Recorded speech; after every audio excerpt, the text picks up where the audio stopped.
día, 28 minutos, mucha atención. Un juez confirmó medida de aseguramiento contra César Manrique, que es el ex director de Función Pública de este gobierno. Sin embargo, no estuvo presente durante la audiencia, continúa prófugo de la justicia. Tenemos detalles sobre su búsqueda.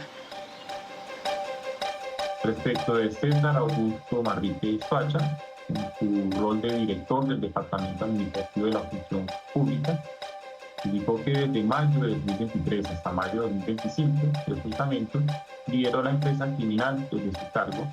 En igual sentido, presuntamente, pactó el pago de coimas del 7% del valor de cada contrato para civiles. Tenemos ampliación de esta información en minutos. Por lo pronto, vamos con otros titulares de Noticias RCN. Yo le pregunto, ¿usted por qué hizo eso? ¿Usted no tiene hijas? ¿Usted no tiene mamá? ¿A usted le gustaría, si su hija fuera la que estuviera y a la que le hubiera pasado eso, usted hubiera dejado al asesino de su hija en libertad? Se lo pregunto, señor juez, no esté ahí solamente por un sueldo. Es la mamá de Laura Valentina, decepcionada e indignada por la libertad que le concedió un juez al presunto feminicida de su hija. Según el juez, no representa un peligro para otras mujeres. Cada mes en promedio se cometieron 51 feminicidios en Colombia el último año. Giro en el caso de la muerte de la influencer Estefanía Restrepo. Fue capturado su novio, señalado de cometer el crimen. Inicialmente reportó a la policía que habían sido víctimas de un robo. Porque es que precisamente por falta de la eritropoyetina, que era un medicamento que mi mamá tenía que ponerse todos los días, y al hacerle falta un día sí, un día no, un día sí, un día no, pues obviamente eso la llevó al colapso. Es el hijo de Cecilia Quintero, la adulta mayor que falleció dentro de un dispensario de medicinas cuando denunciaba que no le entregaba medicamentos a ella y a sus familiares. El doloroso caso ocurrió en Cúcuta. Conocimos otro violento atraco en el mismo sitio donde fue secuestrada Diana Ospina. La víctima abordó un taxi, la amenazaron y le robaron el celular. Además, pidieron millonarios créditos. La vía panamericana se ha convertido en un peligro para los conductores. En un mes se han registrado ataques armados a plena luz del día, asaltos y hasta secuestros. El más reciente, un robo de película a un vehículo de valores. Hay indignación aquí en Cartagena luego de que quedaron en libertad los dos ladrones que intentaron robar a una turista. Las autoridades ofrecían 10 millones de pesos por su captura. Fuertes cuestionamientos genera decreto que alista el gobierno y que ordenaría trasladar 27 billones de pesos de los fondos privados a Colpensiones. Temen que recursos para pensiones sean utilizados para tapar huecos fiscales. Y hay más polémicas por las decisiones del gobierno. Expidieron 5 nuevos decretos por la emergencia económico y social, incluyendo el impuesto al patrimonio. La tarifa será más alta para las entidades financieras y las empresas de carbón y petróleo. En minutos hablamos del impacto. Hoy en la mesa ancha electoral, candidatos con muchos soles y estrellas. General Camacho, número 5, creemos al Senado. General Jorge Mora, al Senado. Número 11, Salvación Nacional, la lista del Tigre. Coronel Carlos Soler, Cámara Bogotá, C114, de la lista del Partido Conservador. Nos vemos en minutos en la mesa ancha. Recorremos todo el país. A lo que vinimos electoral llega al departamento del Atlántico. Hablamos con su gente en minutos. Lo que le piden los habitantes de Soledad al próximo presidente de la República desde el 7 de agosto. Ya nos vemos. Por segunda vez y después de 40 días volvimos a fondear en aguas de Punta Arenas. La tripulación del buque ARC Simón Bolívar alista la embarcación antes de entrar mañana al Muelle Prat. Información en minutos.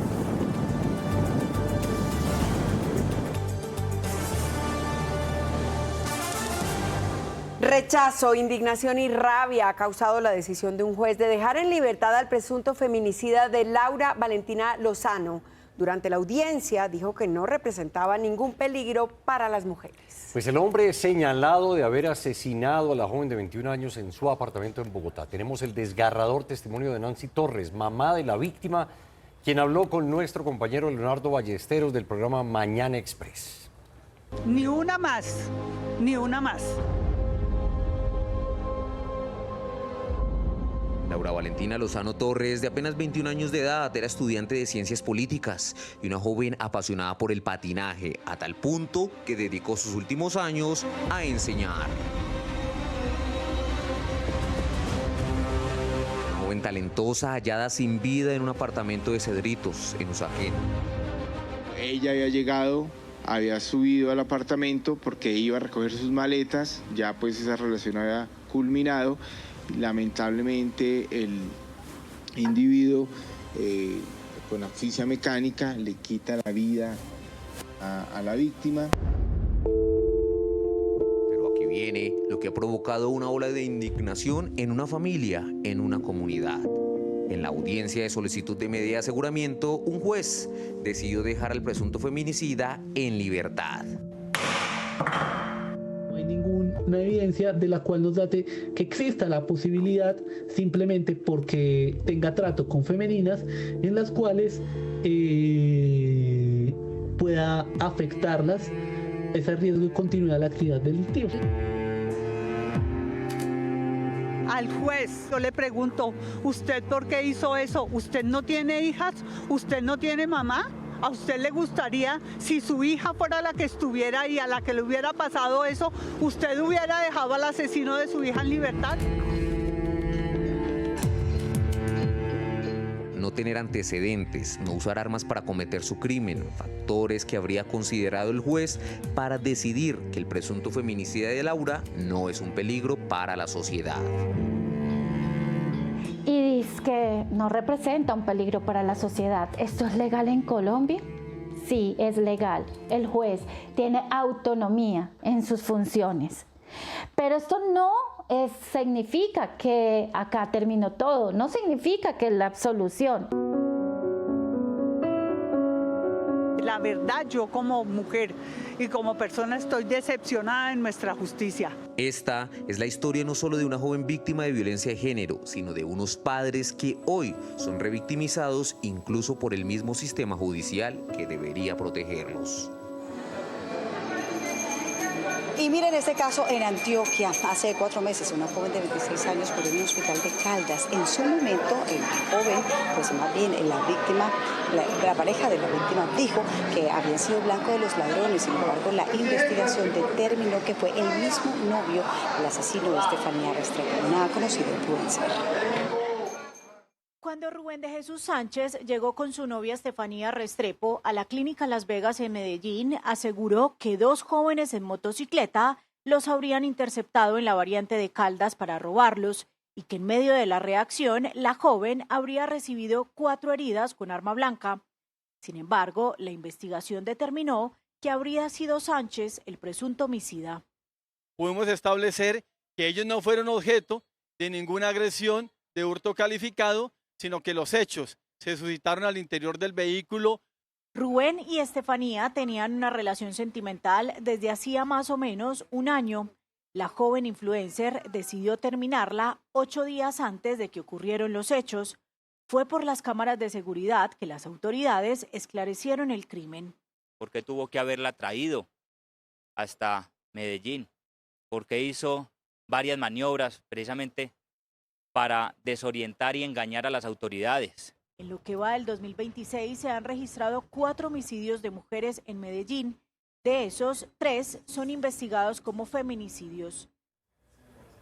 Y estos casos no pueden quedar solo en una cifra. Miren ustedes, según el Observatorio de Feminicidios Colombia en 2025, se registraron 621 feminicidios. Es decir, que por mes se cometieron 51 asesinatos.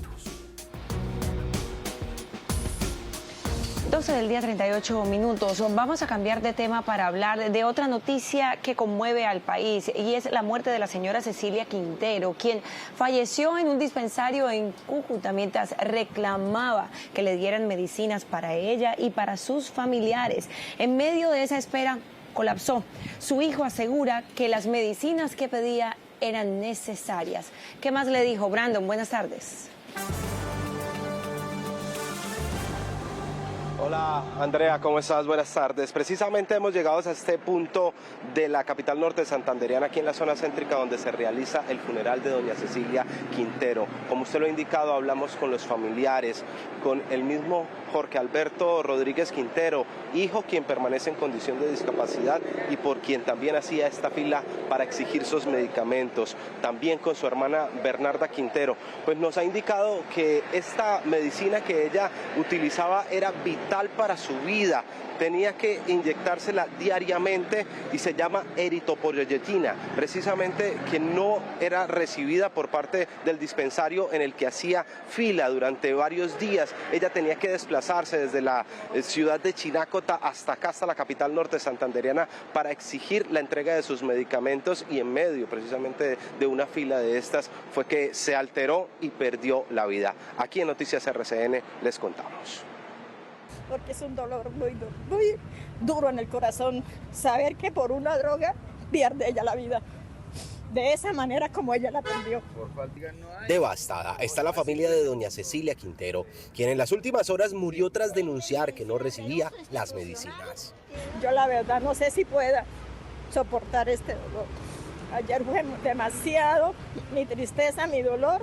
La mujer llevaba meses teniendo que trasladarse desde Chinácota a Cúcuta para suplicar por sus medicamentos, los de su hijo, quien permanece en condición de discapacidad, y su esposo.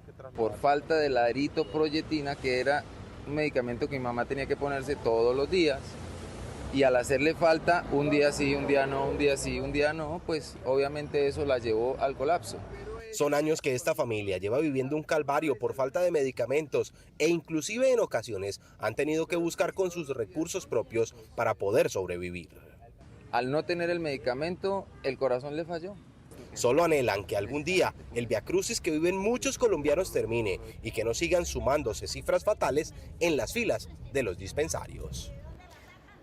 Avanzamos con otras noticias. Las autoridades deben poner la lupa en el sector donde Diana Ospina fue secuestrada por un taxista. En este lugar han sido varias las víctimas de atraco. Precisamente conocimos un caso que ocurrió hace más de un mes, donde los delincuentes le robaron a una víctima 30 millones de pesos. Diana es el rostro que se hizo visible, pero alrededor de este mismo bar, más víctimas fueron acechadas por los criminales. Ese es el caso de Luis. No puede ser que una noche de rumba se convierta en una pesadilla en que uno no pueda coger un taxi en la calle, porque la inseguridad está muy tenaz, muy fuerte y no es posible que no haya controles ni seguridad en esta ciudad. Ese temor se materializó el 31 de enero, cuando en la madrugada salió de un bar y terminó siendo víctima de un paseo millonario. Salgo de la discoteca, tomo un taxi en la puerta de la discoteca, abordo el taxi y siento, pues nada, que me han dado algo porque me rapan mi celular y me tiran. Al otro día me doy cuenta de que han movido mis cuentas. Y no contentos, empezaron a hacer múltiples transacciones que quedaron registradas por cerca de 30 millones de pesos. Me levanto al otro día un poco aturdido de los hechos, llamo al banco, me hacen unos desfalcos y pongo la denuncia en la fiscalía. Esa denuncia ya reposa en la fiscalía. Me sentí mal, él utilizó algo que me dio porque llegué a mi casa y me desmayé. Hasta el momento no registran vinculados al hecho.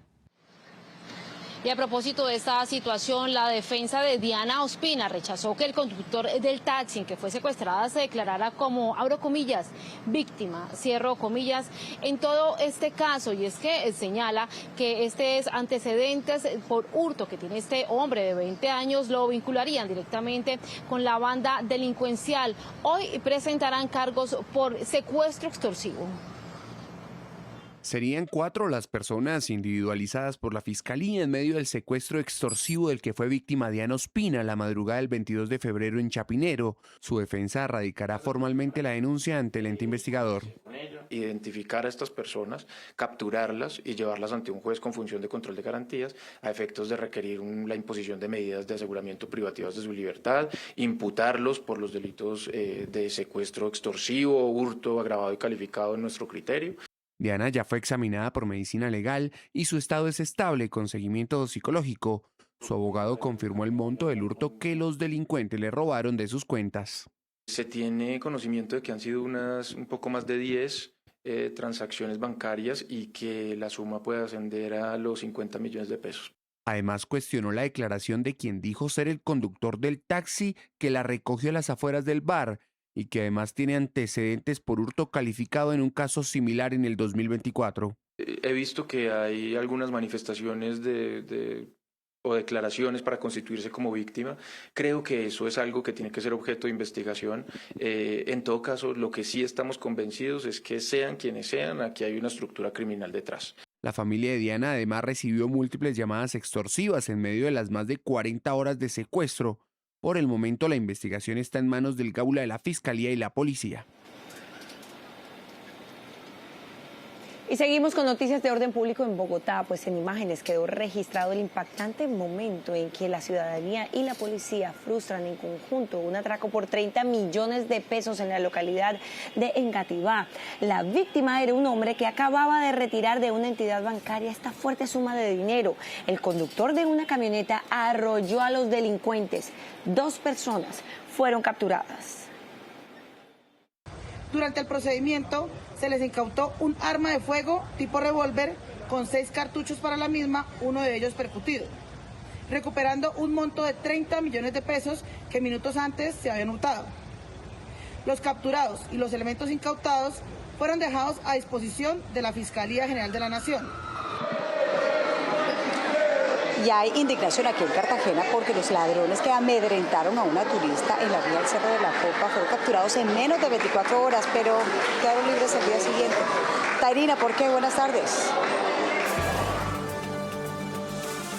Jessica, así es, hay indignación, impotencia y mucha rabia por parte de la ciudadanía, y es que hay varias situaciones en este caso. Una de ellas es que no hay una denuncia formal por parte de la turista víctima de este intento de robo, tal como quedó grabado en un video, esto en la subida del Cerro de la Popa. No hubo una flagrancia y uno de los involucrados es menor de edad, por lo que el proceso con él judicial es de manera diferente al que es mayor de edad. Lo que esperan las autoridades es que en las próximas horas, alias El Tirito, como es denominado, sea recapturado no solo por este hecho, sino también por tráfico de estupefacientes. No pasaron ni 24 horas cuando alias Douglas y Tirito ya estaban en sus casas tras haber sido capturados por el intento de robo a una turista en la vía hacia el Cerro de la Popa. No se encontraron méritos suficientes para ejercer esta sanción o esta pena que nosotros, pues obviamente hacíamos este llamado, pero lo importante es que existe la investigación y que muy seguramente en los próximos días la intención y lo que queremos todos es que estas personas sean, por lo menos el mayor de edad, sea recapturado. La captura se logró mediante un operativo que incluyó drones, patrullas en tierra y todo el despliegue de inteligencia de la policía. Tenemos entendido que no tenían antecedentes sobre la actitud, el comportamiento de ellos una vez están en presencia de las autoridades, siempre la misma, no tienen la culpa. Se muestran en un estado de indefensión. De la turista afectada aún no se tiene información. Las autoridades aseguran que su denuncia formal es pieza clave dentro del proceso. Aunque recuperaron la libertad, alias Douglas y Tirito continúan vinculados a la investigación mientras avanzan las actuaciones judiciales correspondientes. Transitar por la vía panamericana en el departamento de Cauca pasó de ser una necesidad a convertirse en un peligro para los conductores. En lo que va corrido del mes de febrero se han registrado varios hechos que hicieron que bautizaran este importante corredor vial como la vía del terror. Hace unas horas, un asalto armado a un vehículo de valores en Piedracentada, Patía, dejó un conductor asesinado. El 19 y el 21 de febrero, un bloqueo indígena impidió la movilidad en Caldono durante 3 días. El 16 de febrero, a la altura de Piendamó, el país se indignó con el secuestro y posterior robo al propio alcalde del municipio de Morales, una acción delincuencial que ya había dado un campanazo de alerta. El 1 de febrero, cuando hombres armados asaltaron vehículos a plena luz del día, esto en Cajibío. Los delincuentes salieron a la vía panamericana a la altura de Piedracentada, Patía. Le dispararon y asesinaron al camionero, encontrando un vehículo el cual estaba bloqueando la vía y en su interior el conductor fallecido. Seguidamente encontramos el vehículo de valores con unos impactos de arma de fuego de largo alcance. La policía acantonada en Piedracentada y el grupo de caballería liviana del ejército reaccionaron rápidamente. Se enfrentaron a los delincuentes que luego salieron huyendo. No lograron hurtar el vehículo en forma total, puesto que él tiene en su interior una bodega de seguridad, al parecer en la que llevan 2.000 millones de pesos. Quedamos aquí porque la guerrilla salió otra vez y que atravesaron una mula, le dieron plomo en la llanta. Hurtos, secuestros y bloqueos mantienen en constante zozobra a los usuarios de esta ruta internacional. No hay garantías para los transportadores de pasajeros, transportadores de carga, todo el tiempo están expuestos a robos, a hurtos, amenazas. Por estas constantes incursiones y bloqueos a la vía panamericana, son incalculables las pérdidas para los sectores productivos del suroccidente del país. Y permanece con cierres intermitentes la vía que va de Cajicá a Zipaquirá en ambos sentidos. Esto debido al volcamiento de un camión cisterna con combustible que generó la emergencia y además ha causado largos trancones. Hay temor de que este líquido llegue a la quebrada La Cruz. Este es el carrotanque que se volcó en la vía Cajicá-Zipaquirá. El vehículo transportaba 2.800 galones de combustible. La preocupación es que el combustible que se regó en la vía, en caso de que llueva, pueda ser arrastrado hacia la quebrada de La Cruz. Y en caso que continúe el fuerte sol, se teme que pudiera haber una combustión. Ya son casi 12 horas del incidente, pues ocurrió a la 1 de la mañana. Hemos estado esperando que Accenorte se comprometa a darle una solución a esta situación, pero no lo han hecho porque ellos dicen que debe ser la aseguradora del carrotanque la que debe darle una solución. Al lugar llegó una grúa que logró levantar el camión, pero todavía no se ha podido remover por completo de la zona. De Cajicá hacia Zipaquirá no hay tránsito. De Zipaquirá hacia Cajicá se permite el tránsito muy lento, pero me acaban de informar, o se permitía muy lento, que lo han cerrado completamente. La vía se reabrirá completamente cuando sea lavado el combustible que quedó en el piso y el camión retirado por completo. Las lluvias causan varias emergencias en el país. En el Urabá antioqueño avanza la búsqueda de la menor de 6 años que cayó a un río en Turbo en medio de una creciente. En las últimas horas fue encontrado el cuerpo de la abuela de la menor. Michael Rojas, ¿qué más detalles se conocen? Hola, les cuento que llegamos hasta el corregimiento de Currulao en el distrito de Turbo. Como pueden apreciar, este es el río Currulao en donde la niña cayó y la mujer, por intentar salvar a la niña, se lanzó. Las autoridades manifestaron que lamentablemente fue hallado el cuerpo sin vida de la mujer hace unos minutos, pero siguen la constante búsqueda con la esperanza de lograr hallar con vida a la niña. Hemos utilizado unos medios de unas balsas o unas matas de plátano para poder que el río nos traiga. Hemos parado donde encontramos más o menos matorrales, varios palos tirados alrededor del río y ahí paramos y miramos a ver si encontramos. Con balsas desde la cabecera del río hasta toda la extensión se ha unido la comunidad de Currulao a las autoridades del distrito de Turbo para lograr ampliar el radio de búsqueda y lograr hallar a la menor. Desde el corregimiento de Currulao les informa Michael Rojas. Michael, gracias. Y es que las afectaciones también son en movilidad, porque las tormentas y la falta de mantenimiento ha ocasionado un enorme derrumbe que tiene en este momento cerrada la autopista Medellín-Bogotá, esto en jurisdicción de San Luis. Ahora los conductores tendrán que tomar la vía alterna que pasa por Cisneros, Puerto Berrío, Puerto Triunfo, y ahí ya conecta con la Ruta del Sol, un recorrido de cerca de 4 horas. Entonces el trayecto entre Bogotá y Medellín, que normalmente duraba 8 horas, pasa ahora a tardar 12. ¿Hasta cuándo sería el cierre? Le preguntamos a Sara Gudelo. Sara, buenas tardes.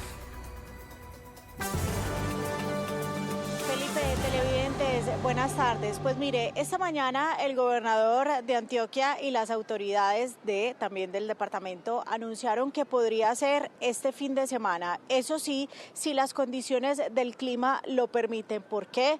Porque en la zona continúa lloviendo y es bastante inestable el terreno, pero además porque remover toda la tierra que cayó sobre la vía está siendo bastante complejo debido a la cantidad.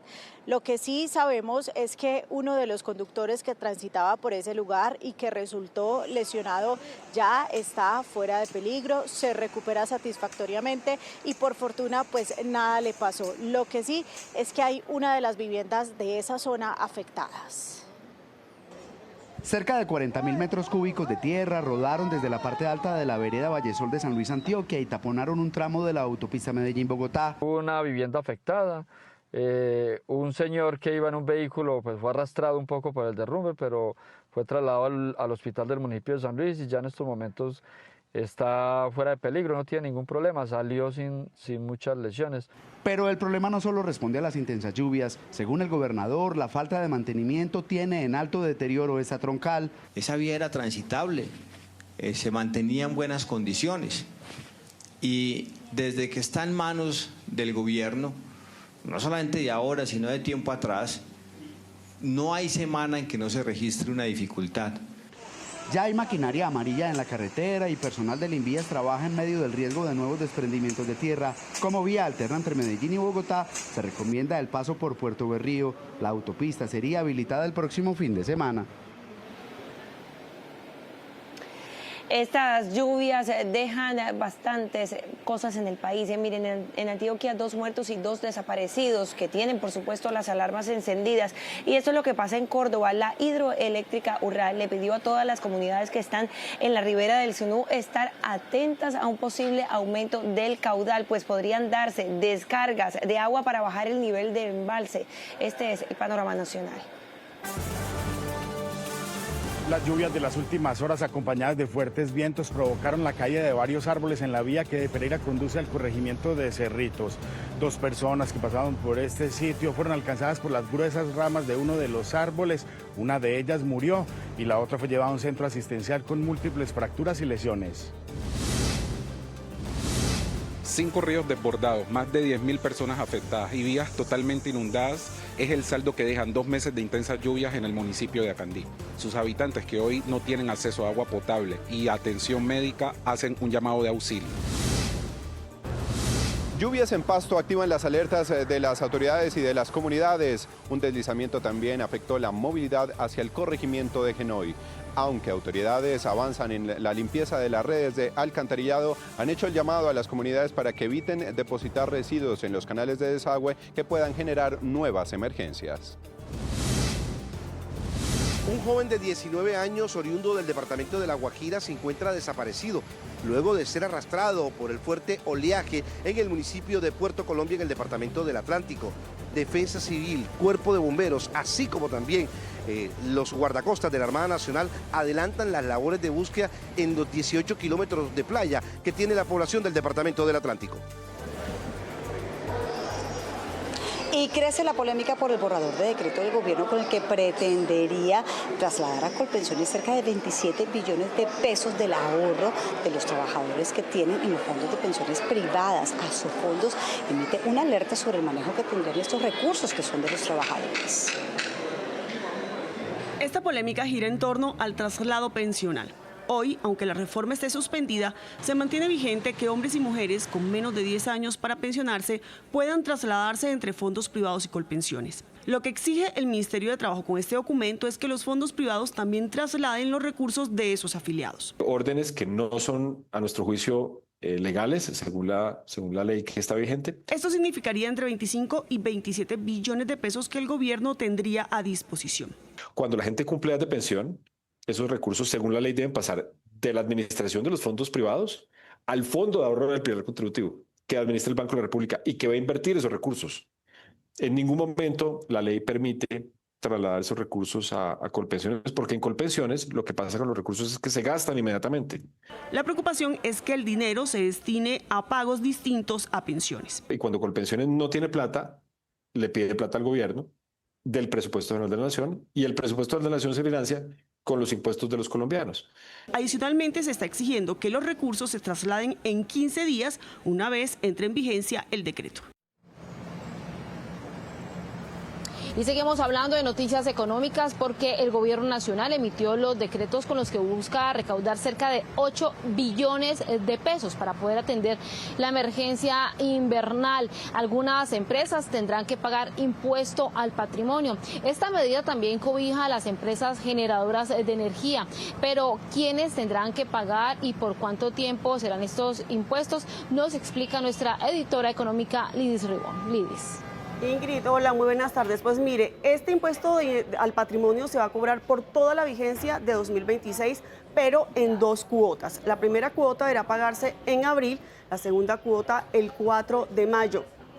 Las empresas que más van a pagar este tipo de impuestos o este impuesto al patrimonio son las empresas de carbón, también las entidades financieras y la de petróleo. Con este decreto del Ministerio de Hacienda se establece un impuesto al patrimonio a las empresas. Se cobrará 0.5% a las compañías con patrimonio superior a 10.400 millones de pesos, pero la tarifa será más alta, de 1.6% para las empresas financieras, de carbón y de petróleo. El impuesto al patrimonio termina siendo justamente, si ustedes cogen cualquier empresa, activos menos pasivos, termina siendo, digamos, también maquinaria. En el patrimonio se suman muchas cosas que se utilizan para la producción. Esto, en el mundo, parte de lo que se piensa es que ponerle impuesto al patrimonio a las empresas, a las personas jurídicas, desestimula la inversión. Para este caso se excluyen a empresas del sector salud, empresas intervenidas por el Estado y empresas de servicios públicos domiciliadas en municipios de calamidad. También se exige a las hidroeléctricas un 2% de las ventas brutas durante los próximos 6 meses. Pues las reacciones a estos decretos no se han hecho esperar, ya son varios los gremios que rechazan la medida. Advierten que el bolsillo de los colombianos será el más impactado. Juan David Galindo, ¿qué más dicen? Hola, ¿qué tal? Buenas tardes. Lo que dicen en especial las empresas del sector financiero y el sector minero energético es que esto le va a pegar a todos los colombianos, pero veamos por qué. Al sector financiero, porque estos mayores costos van a hacer que se encarezcan no solo los productos, por ejemplo, de seguros, sino también los intereses de todo tipo de créditos, ya sea educativos, hipotecarios o también la cuota que se paga en la tarjeta de crédito. En cuanto al sector minero energético, ellos aseguran que esos mayores impuestos al patrimonio van a hacer que se encarezcan las tarifas de energía y también los precios de los combustibles. Se estima que solo el sector energético por estos nuevos impuestos va a tener que pagar poco más de 300.000 millones de pesos. Gremios mostraron su rechazo a los nuevos impuestos incluidos en los decretos de emergencia económica que emitió el gobierno nacional. Estamos volviendo a cargar las mismas empresas que ya tienen unas cargas tributarias muy altas. Esta sucesión de impuestos a un sector específico que aporta enormemente al desarrollo económico y social del país es absolutamente injustificada y obedece a un criterio simplista y antitécnico. Expertos aseguran que todos los colombianos verán las consecuencias de estos impuestos a las empresas. Varias afectaciones al ciudadano. Primero, destrucción de empleo.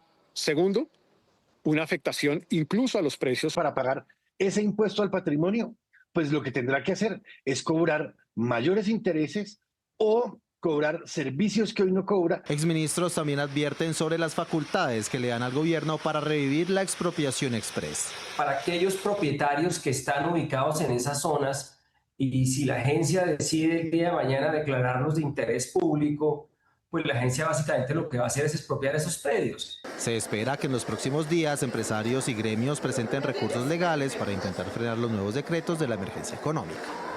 La Corte Constitucional tumbó 2 artículos del Plan Nacional de Desarrollo. La norma permitía que organizaciones populares accedieran a recursos públicos para ejecutar proyectos del Estado. En un operativo en la localidad de Usme, señor. En un operativo en la localidad de Usme encontraron un depósito con explosivos. Según las autoridades, este material explosivo pertenecía al ELN. Aseguran que iba a ser utilizado para cometer acciones terroristas el 8 de marzo, día de las elecciones. 2 personas fueron capturadas.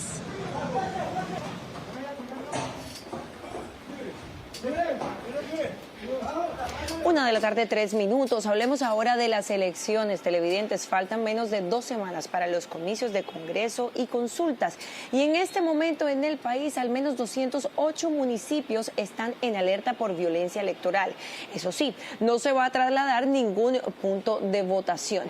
El día de hoy, el Procurador General lideró el Plan Democracia junto al Registrador Nacional y otras autoridades. Aseguran que las elecciones están blindadas y que cuentan con todas las garantías. Finalizó la penúltima reunión del Plan Democracia en la Procuraduría con un mensaje claro del jefe del Ministerio Público, Gregorio Ilhach. Unifiquemos el lenguaje y no minimicemos cada uno de los pasos. Igual argumento para la parte que corresponde a la transmisión de datos y la digitalización de los C14, que es lo primero que se hace cuando la mesa firma los jurados y se levanta.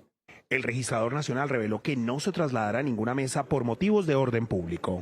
No hay decisión alguna de trasladar una u otra por temas de seguridad y obviamente desde el Ministerio de Defensa y la cúpula militar se ha garantizada toda la operatividad para que ese proceso se cumpla. Respecto a las dudas expresadas en el proceso electoral por el presidente Gustavo Petro, el ministro del Interior se declaró satisfecho ante los interrogantes.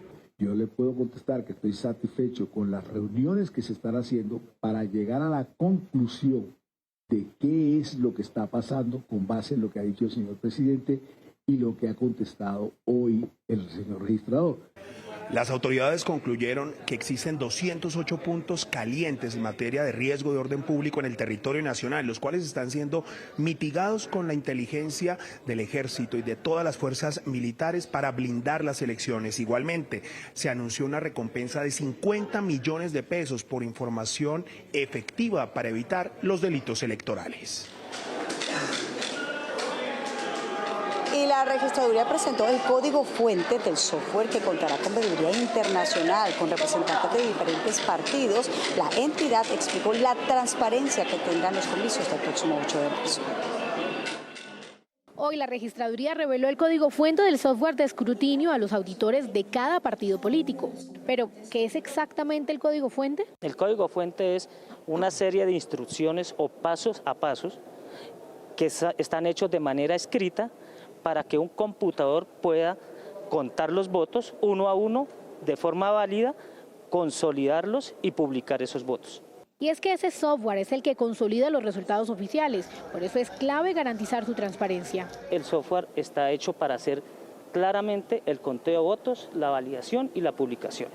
No tiene, no está diseñado y no permite que haya hackeo. Además, este código será auditado por cada partido, quienes podrán verificar que solo sume, que no altere cifras y que funcione correctamente. Por eso es importante que los auditores de los partidos sean personas o profesionales especializados y que sean ingenieros que puedan revisar de manera contundente y que tengan la capacidad de poder analizar y verificar ese código fuente. En pocas palabras, el código fuente es la base técnica que permite contar los votos de forma transparente.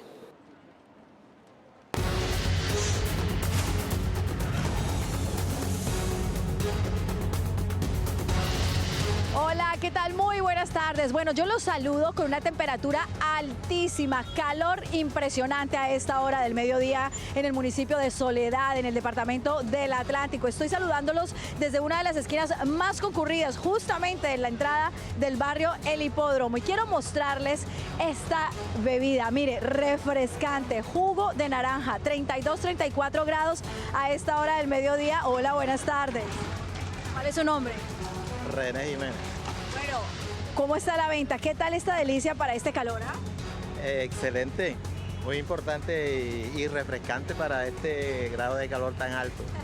¿Cuáles son los problemas que usted tiene? Soy ajeno. Bueno, tú sabes que problemas nos acarrean bastante, principalmente de la inseguridad, que tú sabes que está uno muy... O sea, vivimos en una zozobra con ese tema de la inseguridad. Y la verdad, pues, ojalá pudiera, pero sabemos que ningún presidente va a lograr solucionar todos esos problemas que acarrean al pueblo colombiano. Ojalá, esperemos que sea así, que se mejore la seguridad. Seguimos aquí, vamos a hablar con la gente. Ay, ella que está comiendo a esta hora y ya nos hizo provocar.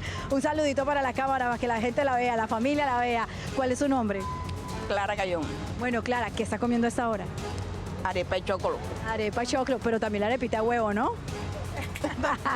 Bueno, ¿cuáles son esos problemas que a usted le gustaría que definitivamente el próximo presidente diga hay que atenderlos de inmediato? La salud, primordialmente, la salud. Porque hay un déficit de todo, de medicamentos, de las citas muy tardes, todo eso.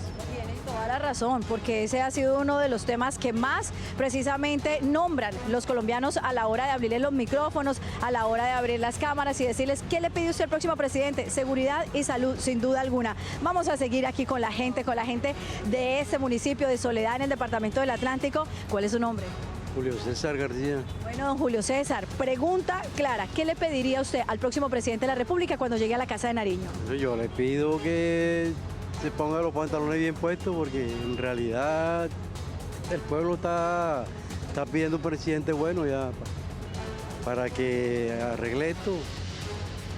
Muchísimas gracias, don Julio César. Sígase ahí descansando a esta hora del mediodía y ustedes pueden ver trabajadores colombianos que en este momento están, mejor dicho, ofreciendo de todo. Claro, es que por supuesto ahora a la hora del mediodía hay que comer y comer delicioso. ¿Qué vende usted ahí?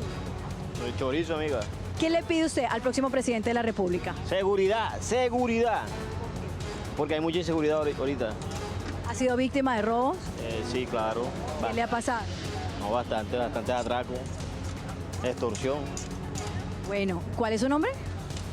Jesús David Marulanda. Bueno, Jesús, entonces lo dejo para que siga trabajando. Cuídese mucho, cuídese de los ladrones, por favor. Y ese es el llamado que está haciendo la gente, salud y seguridad. Sin duda alguna, las dos peticiones que hacen los habitantes de Soledad en el departamento del Atlántico para el próximo presidente de la República. Nosotros nos vemos a las 7 de la noche aquí en Noticias RCN en A lo que vinimos electoral con un nuevo candidato, las propuestas que tienen para los colombianos. Chao, feliz tarde.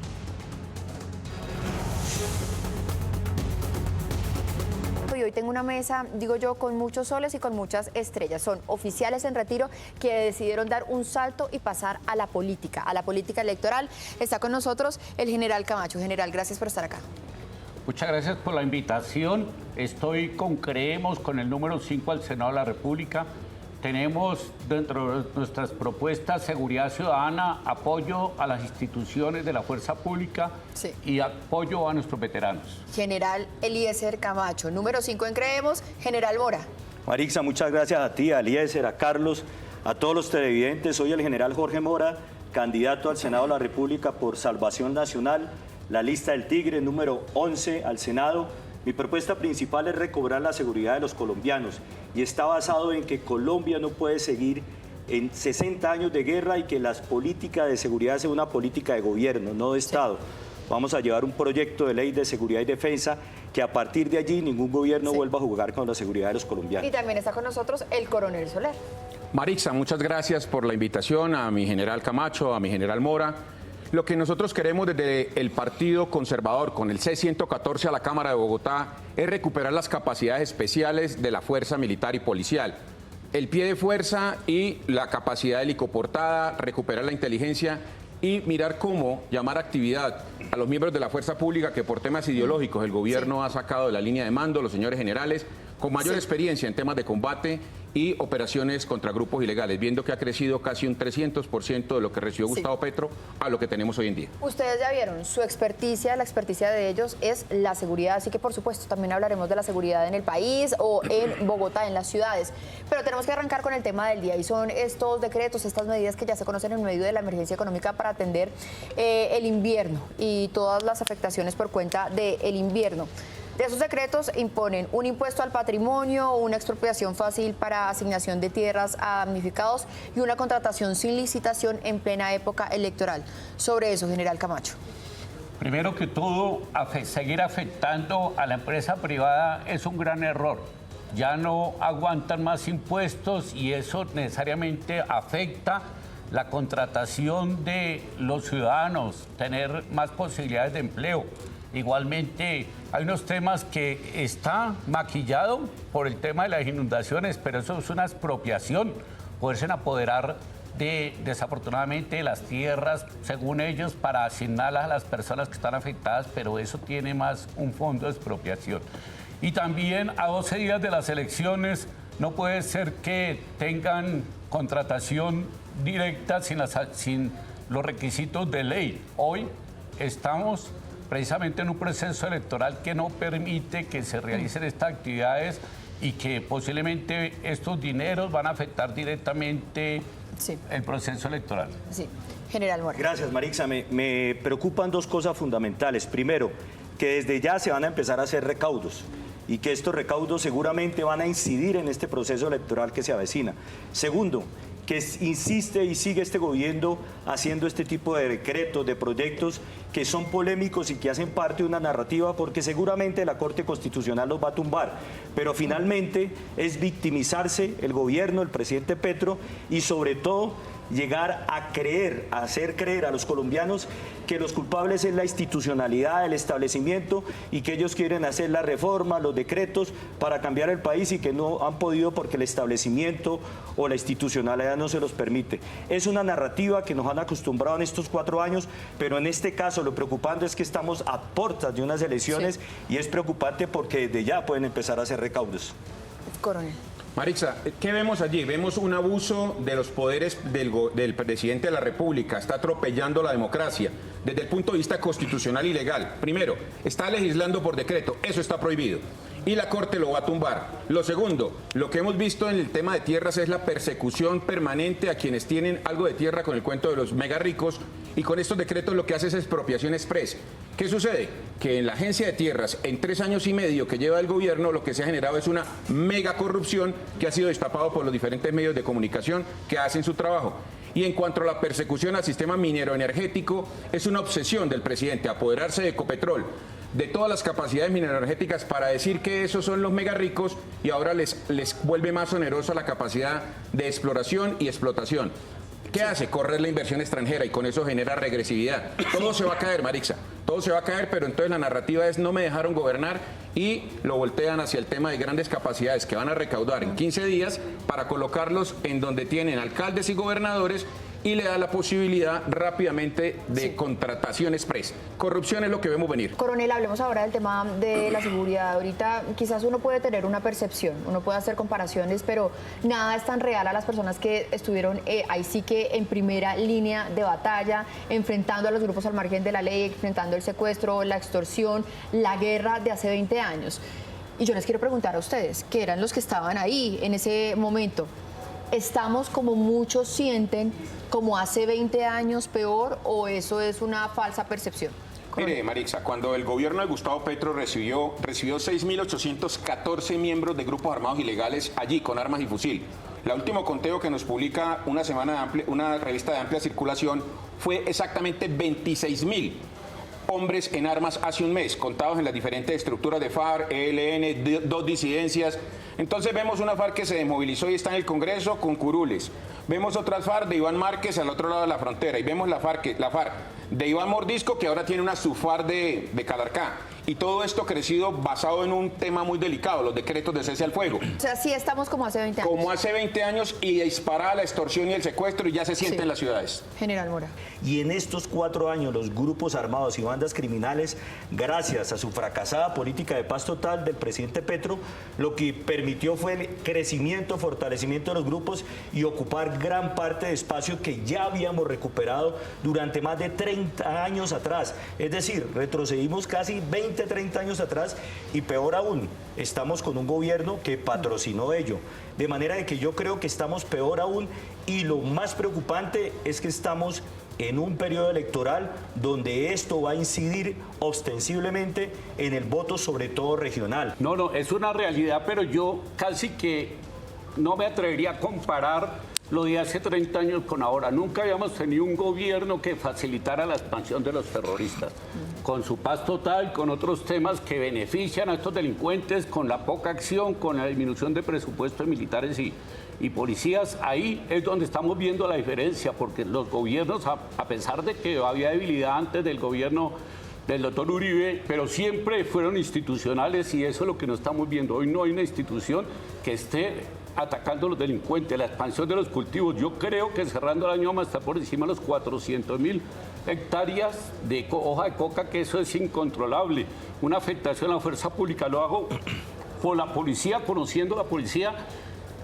El retiro de mandos medios institucionales es supremamente delicado. Hoy los CAI, las estaciones, la vigilancia, que es donde están nuestros sargentos, nuestros intendentes, hoy están al mando de jóvenes profesionales que a veces no alcanzan a contener. Eso es una afectación grande y ellos saben que están afectando la estructura en la mitad y eso se ve reflejado en las calles, por eso está viendo hoy la inseguridad en las ciudades. Mire, ya me queda muy poco tiempo, pero creo que eso que usted acaba de mencionar, general, que también lo tocó al principio el coronel Soler, también es muy importante para tocarlo en esta mesa ancha, porque pues ustedes conocen la estructura de las Fuerzas Armadas, de las Fuerzas Militares, de la Policía, y muchos dicen están en una purga y están, digamos, vía ese camino debilitando las fuerzas. ¿Eso es así o no?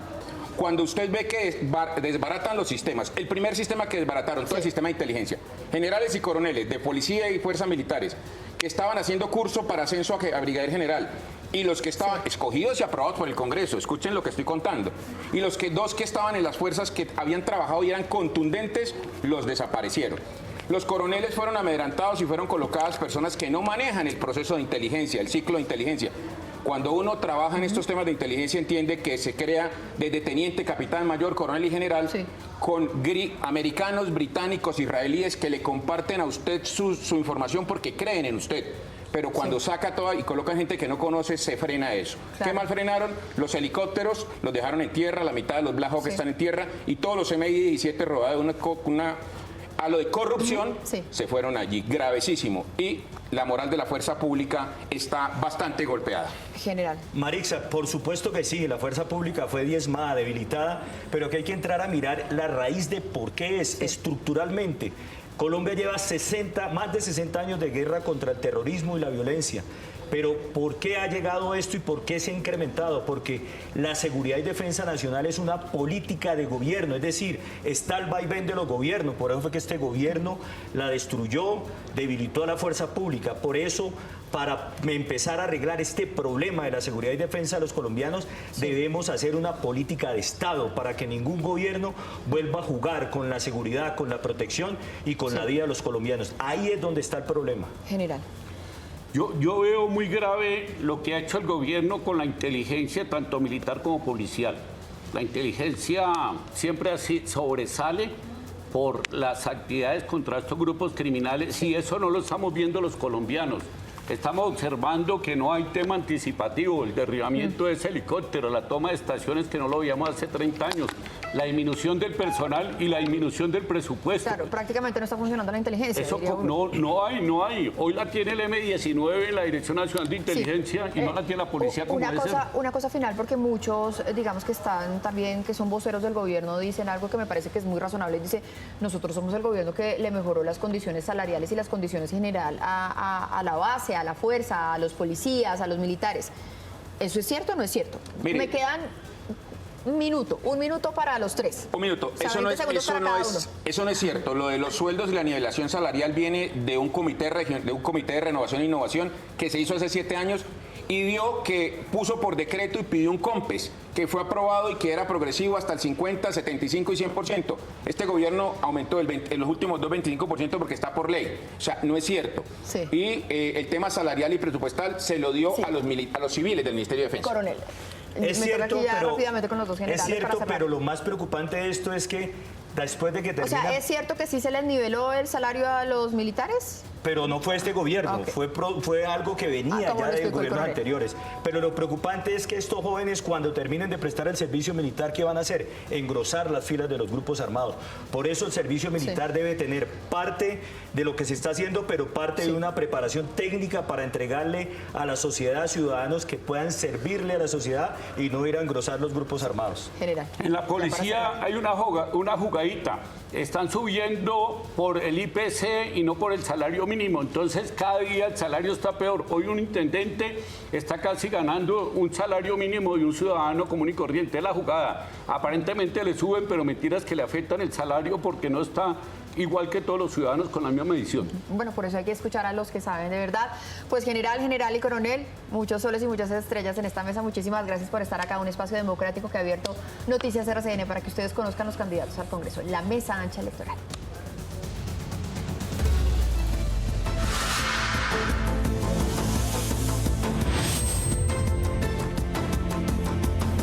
El precandidato presidencial Mauricio Lizcano inscribió este miércoles su candidatura a la presidencia ante la Registraduría Nacional. Lizcano recibió el coaval del partido ASI, pero también presentó las firmas que había recolectado con su movimiento. Quiero ser el presidente de la Colombia real, de esa persona que se levanta en la mañana a tener que hacer una fila para buscar una medicina. Por su parte, el precandidato Juan Carlos Pinzón estuvo recorriendo la zona del Catatumbo en Ocaña, norte de Santander, en donde visitó el comercio y dialogó con la comunidad. Allí se expusieron los desafíos que enfrenta el departamento en temas de seguridad. Mientras tanto, el precandidato Abelardo de la Espriella continúa con su gira por el eje cafetero. En los últimos días ha visitado Pereira, Quindío y Manizales, en donde ha expuesto diferentes propuestas de campaña. La precandidata Claudia López continúa en su recorrido por Cali. Durante la mañana visitó diferentes medios de comunicación y abordó temas como la crisis del sistema de salud y la lucha contra los feminicidios. Finalmente, el precandidato Roy Barrera se reunió con la comunidad de Putumayo junto al candidato al Congreso Gustavo García.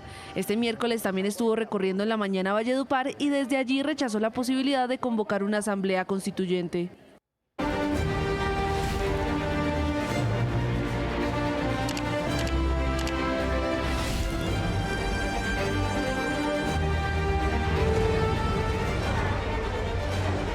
Y luego de navegar los imponentes canales patagónicos, el buque ARC Simón Bolívar se encuentra fondeado frente a Punta Arenas. Angélica, Esteban, muy buenas tardes, de regreso a casa. ¿Cómo los está tratando el clima hoy? ¿Qué tal? Muy buenas tardes para usted, buenas tardes Esteban, efectivamente ya muy cerca de ese regreso a casa, pero además con un panorama espectacular. Volvimos a Punta Arenas después de 40 días, Esteban. Sí, señora, 1:51 de la tarde en Colombia, 3:51 en Punta Arenas, una de las ciudades consideradas las más australes del mundo, y ya estamos a unos metros del muelle Prat, donde estaremos atracando mañana y tendremos unos días de descanso, de recargar energías. Hace muchos días no veíamos edificios, carros, motos, ¿no? ¿Se imagina cuando vuelva a su casa y todo le parezca muy diferente? La pitadera. Bueno, y es que justamente tenemos que hablar sobre ese trabajo de los leopardos marinos de la tripulación de la ARC Simón Bolívar, porque hay algo, además de ser una cosa institucional, también es un orgullo tener el buque en regla, Esteban. Y toda la mañana la tripulación ha estado justamente trabajando para que se pueda acercar, como usted lo dice, el día de mañana al muelle en las mejores condiciones. El buque tiene que estar en óptimas condiciones, el buque tiene que estar bonito, claro, atravesamos unas olas muy altas, es decir, que el casco del buque sufrió un poco, entonces en estos momentos lo están pintando nuevamente, por eso se está preparando toda la tripulación para que mañana, cuando lleguemos allá al muelle, pues se vea bonito y todos los colombianos pues estén con nosotros. Aquí está la nota del alistamiento. Antes de arribar a puerto hay algo que nunca se improvisa, la presentación del buque. En el ARC Simón Bolívar el alistamiento no es solo cuestión de estética, es disciplina naval, trabajo en equipo y un orgullo institucional. Mientras Punta Arenas se aproxima, a bordo cada departamento entra en acción. En cubierta se pinta, se desmancha y se afinan los detalles. El mensaje es claro, el buque debe reflejar la exigencia de la tripulación que lo opera.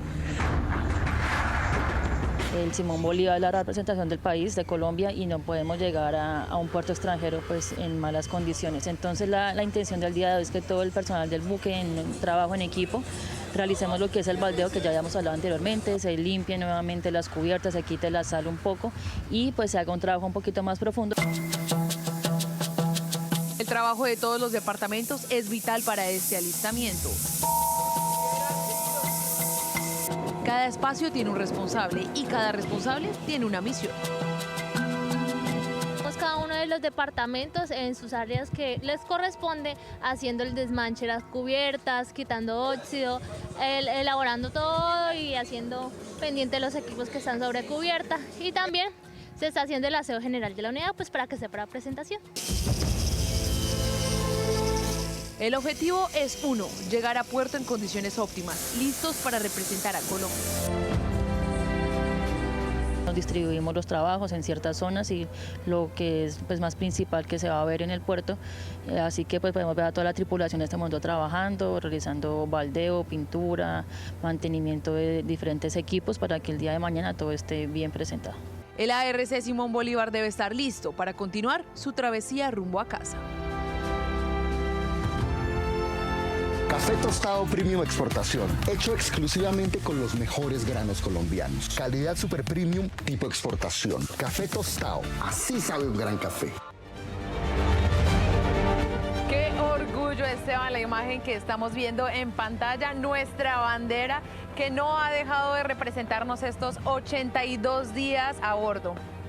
Pues mire, serán 86 días el próximo domingo 1 de marzo cuando cumplamos la misión y terminemos la transmisión ininterrumpida del canal RCN a bordo del ARC Simón Bolívar. Allí nos desconectaremos todos los días, ya dejaremos de vernos y estaremos obviamente acompañando ese viaje de regreso a casa que serán 4.700 millas. Imagínense todavía lo que falta un poquito. Un poquito sí todavía nos falta, pero eso no deja de ser emocionante, ¿no, Esteban? Y yo sé que hay muchas personas que han estado conectadas. ¿Qué horas tenemos? 3:56 en Punta Arenas. 3:56 en Punta Arenas.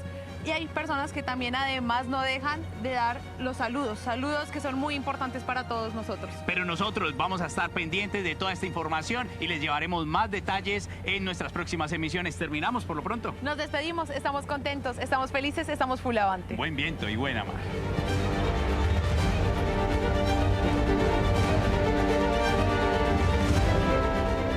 Angélica y Esteban, muchísimas gracias por toda la información, ya cada vez más cerquita de casa y nosotros felices de tenerlos de vuelta a esta hora, 1:55 p.m. Vamos a cambiar de tema para hablar del Carnaval de Barranquilla y el eco que deja esta gran fiesta en la ciudad. Este fue un carnaval histórico, televidentes. Estamos hablando de una derrama económica para la ciudad de más de 840.000 millones de pesos.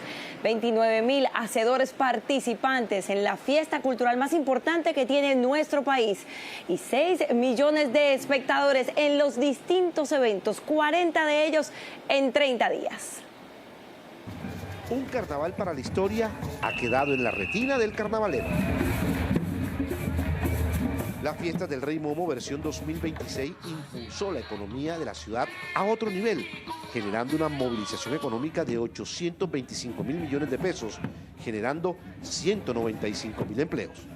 Cerca de 5 millones de espectadores disfrutaron de más de 500 eventos a lo largo y ancho de la ciudad. Los hoteles llegaron a una capacidad superior del 90%. La ciudad tuvo 500 eventos culturales, de los cuales 380 eran gratuitos. Y este año ha sido muy importante reconocer que desde hace un mes había hoteles ya con unas reservas del 100%. Entre los lugares más visitados durante las fiestas del Rey Momo está el Malecón del Río, con una presencia de 171.000 personas. Le siguieron la Luna del Río con 22.000 turistas, acompañados de Puerto Mocho y el Ecoparque Ciénaga de Mallorquín.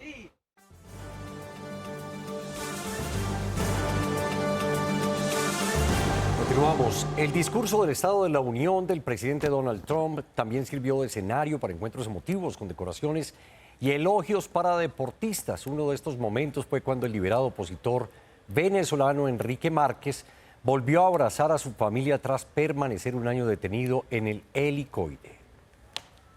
Así fue el momento en que Enrique Márquez, preso político en Venezuela, apareció por sorpresa en el discurso del Estado de la Unión del presidente Donald Trump. Alejandra, estoy encantado de informarte que no solo tu tío ha sido liberado, sino que está aquí esta noche, tu papá. Lo trajimos para celebrar su libertad. Contigo en persona. Enrique, por favor, baja. Se trata del excandidato presidencial venezolano, quien fue liberado recientemente del helicoide y no había logrado reunirse con su familia. El presidente Trump mencionó también la operación militar que derrocó a Nicolás Maduro y condecoró el piloto a cargo del operativo. El general Jonathan Braga entregará al suboficial Jeff Slover el premio militar más importante de nuestro país, la Medalla de Honor del Congreso. Finalmente, el mandatario elogió a los ganadores de hockey en los Juegos Olímpicos de Invierno 2026. Este es el noticiero de las regiones y nadie la tiene más clara que nuestros periodistas de radio y televisión. Saludamos a los colegas en Montería, Ibagué y Neiva. En Montería, la información la tiene Jairo Pérez. Jairo. Compañeros, en estudios, más de 11 poblaciones están incomunicadas por el colapso de 3 puentes en el municipio de San Pelayo, margen izquierda, en el corregimiento de Sabana Nueva. Esto que ha ocasionado que más de 200 estudiantes no puedan retornar al colegio Simón Bolívar. Escuchemos al líder comunal, José Morales. Los alumnos que viven en las veredas, que son más del 50% de la población estudiantil, en este momento no se pueden trasladar al colegio por la dificultad de la caída de 3 puentes que incomunicaron, que destrozaron totalmente la vía. Uno de los padres de familia damnificado, Francisco Morales, dice que los contratistas han sido negligentes en la construcción de uno de estos puentes. Le pedimos ayuda al señor gobernador, al alcalde, que se manifieste urgente. Una situación parecida también se presenta en el colegio del corregimiento de Valparaíso, donde todavía los estudiantes no han podido retornar a clases. Jairo, muchas gracias. Y en Neiva saludamos a Paula García. Paula, adelante, buenas tardes. Los saludamos desde Neiva. La ciudad ha sido epicentro de múltiples incendios estructurales en viviendas, establecimientos de comercio y escuelas. En todo lo que va de este 2026 ya van más de 20 incendios. Las autoridades por esta razón han emitido diferentes alertas a pesar de las fuertes lluvias que se han registrado en todo el departamento. Escuchemos al teniente Elmer Pérez del Cuerpo Oficial de Bomberos de Neiva. Se han presentado un total de 25 incendios estructurales en la ciudad de Neiva.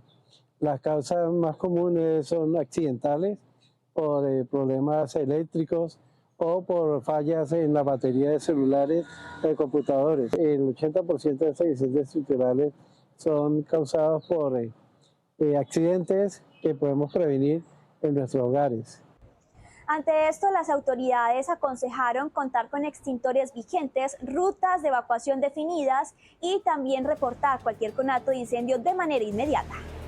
A Paula García, muchísimas gracias. Y vamos ahora con Paula Rodríguez, que está en Ibagué. Paula, hola. Los saludamos desde la FM Ibagué, exactamente en el corregimiento número 13, zona rural, en Reservas del Paujil, donde la comunidad se ha visto afectada por varios años debido a la falta de acceso al agua potable. La calidad del agua no es buena, la presión mucho menos, no nos sube a los segundos pisos, terceros pisos. Tenemos esa problemática adicional a que tenemos brotes rojos en la piel. Hicimos un tanque. Ese tanque lo hizo la comunidad. La empresa Agua Paujil se adueñó del tanque y se adueñó de la llave de Aspolar. En este momento vemos 300 familias perjudicadas por esta contaminación del agua, que no tenemos una potabilización y hemos tenido una ayuda de IVAL para que nos brinden un servicio adecuado. Es la compleja situación que enfrentan los habitantes de este sector de la ciudad de Ibagué. Es la indignación, la rabia, la decepción que siente la mamá de Laura Valentina, una joven que fue aparentemente asfixiada por su expareja en un apartamento del norte de Bogotá, y tras la detención de este hombre ahí en el mismo sitio donde ocurrieron los hechos, pues sorprende que un juez lo haya dejado en libertad, y más las razones que adujo ese mismo juez. No hay ninguna evidencia de la cual nos date que exista la posibilidad, simplemente porque tenga trato con femeninas, en las cuales pueda afectarlas. Yo le pregunto, ¿usted por qué hizo eso? ¿Usted no tiene hijas? ¿Usted no tiene mamá? Y ahí, en el mismo sitio donde ocurrió el secuestro y el robo de Diana Ospina, pues conocimos un caso más. Ocurrió aproximadamente hace un mes, saliendo de la misma discoteca.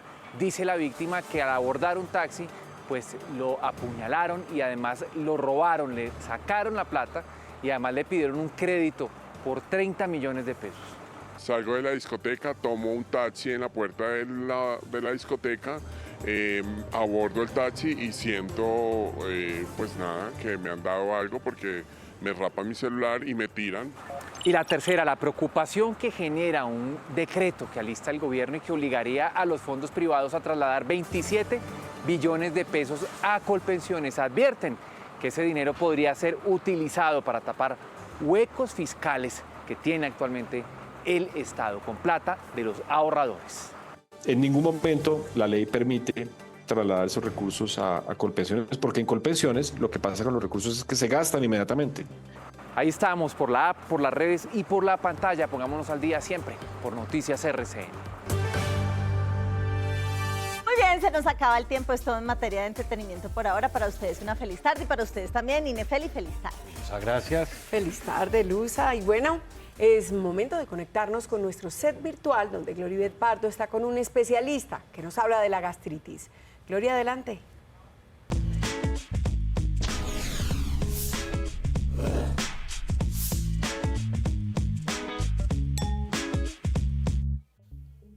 Hola, buenas tardes. Hoy es miércoles de salud. Vayan de una vez y escaneen el código QR que aparece en pantalla porque hoy vamos a hablar de la gastritis, porque cuánta gente no tiene esta enfermedad y no lo sabe.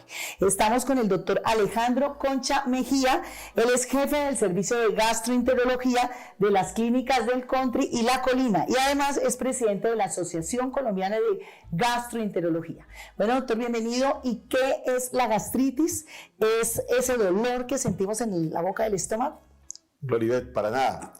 La gastritis no duele, es lo primero que hay que decir. La gastritis es un proceso inflamatorio que se presenta en la piel de adentro del estómago y es lo que hay que identificar. ¿Cómo sé, doctor, que es gastritis y no otra cosa? Por ejemplo, mariposas en el estómago. Ojalá fueran mariposas en el estómago. No, la única forma de usted saber qué es lo que está sintiendo y cuál es su representación real es haciendo una endoscopia digestiva superior. Por eso debe ir al médico y consultarlo y pedirle que ante síntomas de la boca del estómago le haga una endoscopia digestiva superior. Bueno, vamos a hablar a fondo de este tema.